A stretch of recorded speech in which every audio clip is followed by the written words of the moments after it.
شکر کہ اس نے ہم سب کو یہ موقع عطا کیا کہ آج ہم شب قدر میں عبادات انجام دینے کے لیے اس کے گھر میں موجود ہیں۔ معلوم کتنے ایسے لوگ ہیں جو یہ خواہش اپنے دل میں رکھتے ہیں کہ ہمیں رمضان کی شب قدر کے اعمال کرنے کا موقع مل جائے، لیکن بہت سے اسباب ایسے بن جاتے ہیں کہ جو وہ یہ کام نہیں کر پاتے۔ خداوند عالم نے آپ کو یہ توفیق عطا کی، اس کے لیے ہم سب کو شکر ادا کرنا چاہیے۔ دوسری بات یہ کہ اس وقت جو آپ یہاں پر تشریف لائے ہیں، گویا خدا کے گھر میں آپ مہمان، اس میں آپ صرف اپنے آپ کو خدا کے سامنے اور خدا کو حاضر اور ناظر جان کر آپ یہاں پر بیٹھیں۔ آس پاس کون بیٹھا ہے، کیا کر رہا ہے، اس کا وضو صحیح ہے نہیں ہے، نماز صحیح پڑھ رہا ہے نہیں پڑھ رہا ہے، اس سے ہمارا آپ کا لینا دینا فی الحال نہیں ہے۔ یہ سب اس سے پہلے کی باتیں تھیں جو سکھائی جاتی، بتائی جاتی۔ یہاں پر دوسروں کی نماز اور دوسروں کی عبادت کو دیکھنے کے بجائے اپنے دل کو صرف خدا سے وابستہ کریں۔ ورنہ ابھی لوگ آئیں گے، وہ نماز ایسے پڑھ رہا تھا، اس نے مسا ایسے کیا، اس نے وضو ایسے کیا، تو دوسروں کو چھوڑ دیجیے۔ ہمارے یہاں مشکل مسئلہ جو ہے وہ یہی ہے کہ ہم دوسروں کو جنت میں بھیجنا چاہتے ہیں، اپنے آپ جانا نہیں چاہتے۔ وہ اپنے اعمال صحیح کر لیں، وہ اپنے اعمال صحیح کریں۔ ہم یعنی کہنا پڑ رہا ہے کہ مسجد مصطفیٰ میں انواع و اقسام کی اذانیں اور اقامتیں ہوتی، صحیح نہیں کرتے، کسی کو بتاؤ تو ناراض ہو جاتا ہے۔ 10 مرتبہ کہا ہے کہ اذان اور اقامت جو ہے وہ ایک فریضہ ہے، نماز کا ایک حصہ ہے، مقدمات میں سے نماز کے ہیں۔ اس کو صحیح طریقے سے اگر ہم انجام نہیں دیں گے تو وہ نماز بھی مشکوک ہو جائے گی۔ دوسرے جب مسجدوں میں اذان دی جاتی ہے تو یہ آپ کے قوم کی نمائندگی ہوتی ہے۔ اگر مائک پر اذان دی جا رہی ہے، مائک پر اقامت کہی جا رہی ہے، مائک پر نماز پڑھی جا رہی ہے، مائک پر دعا پڑھی جا رہی ہے، تو یہ صحیح ہونی چاہیے عربی قواعد کے لحاظ سے۔ صرف آواز کا اچھا ہونا، یہ دعا کا صحیح پڑھا جانا یا نماز کا صحیح پڑھا جانا یا کہتے ہیں اذان کا صحیح دیا جانا نہیں ہے۔ ہو سکتا ہے شاعری میں آپ آواز کے ذریعے سے ایک ہلکے شعر پر بھی خوب واہ واہی لے لیں، لیکن نماز روزے میں ایسا مسئلہ نہیں ہے۔ یہاں پر آپ سین کو شین کہیں کوئی بات نہیں، لیکن خلوص ہونا چاہیے اور عربی قواعد کے لحاظ سے صحیح ہونا چاہیے۔ جناب بلال کا واقعہ آپ کے سامنے موجود ہے، لہٰذا میں یہاں پر چونکہ اس وقت زیادہ لوگ ہوتے ہیں، اس کے بعد سے جو بھی اذان اور اقامت کہنا چاہتا ہے، یہاں آزاد ہے، کوئی مسئلہ نہیں ہے، ہر آدمی ثواب حاصل کر سکتا ہے، لیکن مسئلہ یہ کہ صرف رمضان میں ہی ثواب حاصل کرے، یہ ایک الگ مسئلہ ہے۔ اور بھی ایام ہیں اس میں بھی ثواب حاصل کر سکتا ہے۔ صبح کی اذان آئے تو لائن لگا کے آپ آئیے، اذان دیجیے، کوئی پریشانی نہیں، لیکن صحیح ہونی چاہیے۔ اس کے لیے پہلے آ کر وہ اذان کو سنائے، اور اگر کوئی اس میں اونچ نیچ ہے تو اس کو ٹھوک بجا لے، صحیح کر لے، اور اس کے بعد میں اذان کہے، کیونکہ اب یہ پہلے جیسا معاملہ نہیں ہے۔ ایک سلوات بھیج دیں محمد واسطے۔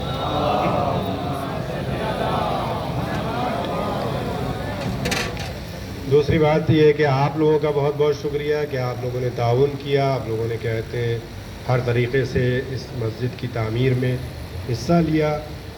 آپ لوگوں کا بہت بہت شکریہ۔ ہمیں امید ہے کہ اسی طریقے سے اور اس سے زیادہ جوش اور ولولے اور اخلاص کے ساتھ آپ اس کی جو آئندہ ابھی تعمیر باقی ہے اس میں انشاءاللہ حصہ لیتے رہیں گے، اور جو آپ کے متعلقین ہیں، آپ سے رابطے میں ہیں، دوست احباب رشتہ دار یا کوئی بھی ایسا شخص جو کار خیر میں حصہ لے سکتا ہے، آپ اس کو انشاءاللہ اطلاع دیں گے۔ جتنا زیادہ آپ ایکٹیو ہوں گے اتنی ہی جلدی یہ مرکز جو ہے آپ کا آپ کے حوالے کیا جا سکتا ہے، اور ایک اچھے طریقے سے یہاں پر آپ عبادت کو انجام دے سکتے ہیں۔